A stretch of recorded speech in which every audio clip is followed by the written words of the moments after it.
일본 여행을 가거나 일본 문화를 접할 때 많은 사람이 공통적으로 갖는 궁금증이 하나 있어.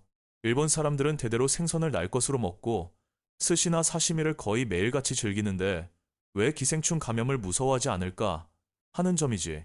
어떤 이들은 일본인들의 체질이 특별하다거나 유전자가 다르다고 생각하기도 하고, 또 어떤 이들은 그냥 어릴 때부터 먹어서 몸이 적응했나 보다며 대수롭지 않게 넘기기도 해. 하지만 사실 여기에는 단순히 면역력이라는 말로 설명할 수 없는 아주 깊은 이야기가 숨어 있어. 일본인들이 생선을 날로 먹는 건 결코 흥에 겨워 시작된 우연한 습관이 아니야. 이건 수백 년, 아니 수천 년 동안 바다와 더불어 살며 수없이 시행착오를 겪고 위험 요소를 하나하나 제거하며 가장 안전한 방식만을 골라낸 지혜의 결정체라고 할 수 있지. 일본은 지형적으로 길고 좁은 섬나라라 사방이 바다로 둘러싸여 있지만 단순히 바다가 많다고 해서 이런 식문화가 생긴 건 아니야. 결정적인 차이는 바로 일본 열도 주변에서 두 개의 거대한 해류가 만난다는 점에 있어. 남쪽에서 올라오는 따뜻한 난류와 북쪽에서 내려오는 차가운 한류가 교차하면서 그 지점에서 해양 생태계가 폭발적으로 풍요로워지거든. 덕분에 일본 근해의 생선들은 종류가 다양할 뿐만 아니라 살이 아주 탄탄하고 잡내가 적어서 날 것으로 먹기에 최적의 조건을 갖추게 된 거야. 여기서 우리가 꼭 알아야 할 중요한 사실이 있어. 일본인들이 날로 먹는 생선은 강고기가 아니라 대부분 바닷고기라는 점이야. 특히 깊은 바다나 차가운 해역에 사는 바닷물고기는 민물고기에 비해 인간에게 치명적인 기생충이 훨씬 적거든. 이런 지리적 배경 덕분에 일본인들은 자연스럽게 날 것을 먹기에 상대적으로 안전한 환경에 놓이게 된 거지. 어떤 거창한 철학이 생겨나기도 전에 대자연이 먼저 덜 위험한 선택지를 인간에게 쥐어준 셈이야. 일본의 생선 식문화는 역사적으로도 아주 뿌리가 깊어. 지금으로부터 1000년 전으로 거슬러 올라가면 당시 생선을 날로 먹는 건 지금처럼 화려한 예술이 아니라 그저 평범하고 고단한 삶의 현장 그 자체였어. 어부들은 매일 바다에 나가 그물을 던졌고 갓 끌어올린 생선을 배 위에서 바로 잡아 먹곤 했지. 배 위에 조리시설이 있을 리 만무하고 변변한 양념도 없었으며 무엇보다 요리가 되길 기다릴 시간조차 부족했으니까 생선은 조금만 시간이 지나도 상해버리니 잡자마자 그 자리에서 먹는 게 가장 합리적이고 안전한 방법이었던 거야. 8세기경의 기록을 보면 해안가 사람들이 생선을 얇게 썰어 소금을 뿌리거나 식초에 찍어 먹었다는 내용이 나와. 이 당시의 날생선은 고급 요리가 아니라 상하기 쉬운 식재료를 잠시나마 보존하기 위한 생존의 수단이었지. 그러면서 일본인들은 아주 중요한 사실을 깨닫게 돼. 모든 생선이 날로 먹기에 적합한 건 아니라는 사실 말이야. 어떤 생선은 먹고 나서 기운이 나는데 어떤 건 배가 아프거나 탈이 난다는 걸 경험으로 알게 된 거지. 이때부터 기나긴 선별의 과정이 시작됐어. 문제를 일으키는 어종은 식단에서 과감히 제외하고 먹었을 때 뒤탈이 없고 맛있는 종류만 남기게 된 거야. 그렇게 수백 년 동안 데이터가 쌓이면서 일본의 사시미 메뉴는 점점 좁혀졌지만 그만큼 안전성은 극대화되었어. 우리가 잘 아는 스시가 지금의 형태로 변모하기 시작한 건 17세기에서 19세기 사이인에도 시대야. 당시에도 지금의 도쿄는 세계에서 손꼽히는 거대 도시로 성장했고 바다에서 잡힌 생선이 도시로 빠르게 운송되기 시작했지. 바쁜 도시 사람들은 쉽고 간편하면서도 맛있게 먹을 수 있는 음식을 원했고 그 갈망 끝에 탄생한 게 바로 스시야. 하지만 초기의 스시는 오늘날의 모습과는 조금 달랐어. 밥에 식초를 섞고 그 위에 생선을 얹었는데 여기서 식초는 맛을 내기 위한 용도보다 생선의 부패를 막고 세균 번식을 억제하기 위한 일종의 천연 방부제 역할을 했지. 스시는 길거리 음식으로 큰 인기를 끌었지만 그 와중에도 안전이라는 기준만큼은 절대 타협하지 않았어. 상태가 확실하지 않은 생선은 절대 팔지 않았고 조금이라도 의심스러우면 아예 사용하지 않았거든. 일본인들은 단 한 번도 생선을 아무렇게나 먹어도 되는 음식으로 여긴 적이 없어. 스시가 대중화될수록 그에 따르는 위생 기준과 표준화된 조리법은 더욱 엄격해졌지. 여기서 많은 외국인이 오해하는 부분이 있어. 일본인들이 모든 종류의 생선을 다 날로 먹는다고 생각하는 건 틀린 말이야. 사실 그들은 누구보다 까다롭게 재료를 골라내. 사시미로 먹을 수 있는 생선은 아주 제한적이고 민물고기는 리스트에서 거의 완전히 배제되지.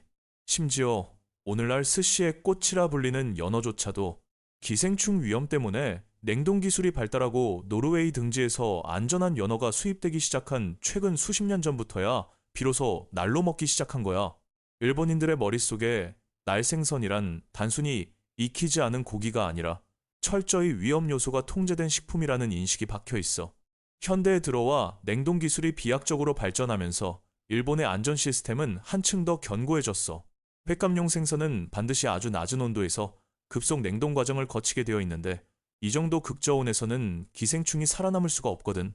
신선한 생선을 얼린다는 게 조금 모순처럼 들릴지 몰라도 사실 엄격한 기준으로 관리된 냉동 과정을 거친 생선이 어설프게 신선한 생선보다 훨씬 안전해. 이게 바로 일본인들이 생선을 먹으며 안심하는 이유이자 외국인들이 막연히 느끼는 두려움과의 차이점이지. 마지막으로 생선 한 점이 우리 식탁에 오르기까지 거치는 가장 중요한 관문.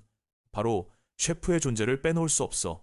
일본에서 스시 장인이 된다는 건 단순히 요리 기술을 배우는 게 아니라 짧게는 몇 년에서 길게는 수십 년에 걸친 고행과도 같은 수련 과정을 견뎌낸다는 뜻이야. 일본인들은 스시를 단순한 음식이 아니라 사람의 건강과 직결된 민감한 식재료로 보기 때문에 칼을 잡기 전에 먼저 인격과 규율을 갖춰야 한다고 믿어. 처음 입문한 견습생들의 생활을 보면 깜짝 놀랄 수도 있어. 첫 몇 년 동안은 생선 근처에도 못 가거든. 그들이 하는 일이라곤 주방 청소, 설거지, 도마 닦기, 칼 갈기, 행주 준비 같은 허드렛 일 뿐이야. 하지만 이게 가장 중요한 단계래.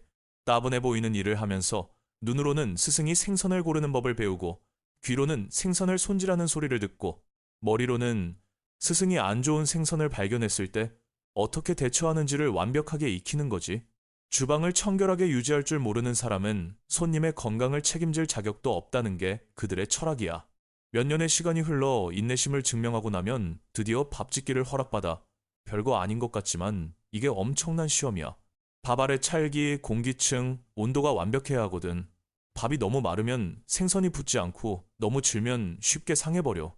무엇보다 밥은 생선과 직접 닿는 토대이기 때문에 여기서 실수가 나오면 전체의 안전이 무너지지. 스승이 제자에게 밥을 맡긴다는 건 이제 이 사람이 음식을 다룰 만큼 충분히 세심하다는 걸 믿기 시작했다는 증거야.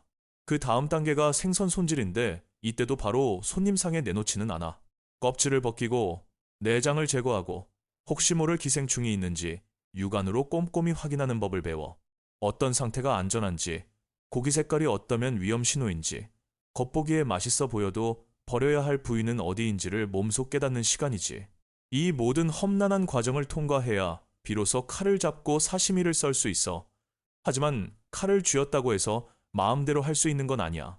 모든 단면은 정확한 각도와 결, 힘 조절을 통해 잘려야 해. 결이 어긋나면 식감이 무너질 뿐만 아니라 세균이 번식하기 쉬운 환경이 만들어지거든. 교육기간 내내 귀에 못이 박이도록 듣는 말은 맛있게 만들어라가 아니라 손님을 해치지 말라는 거야.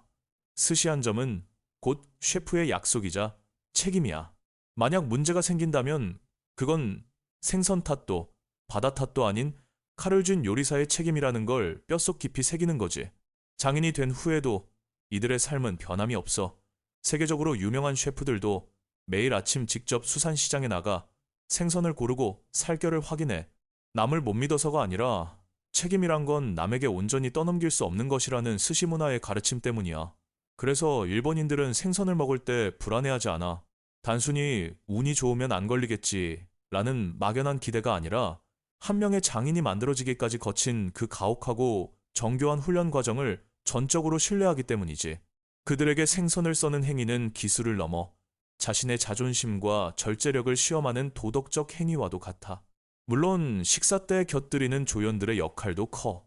와사비, 생강,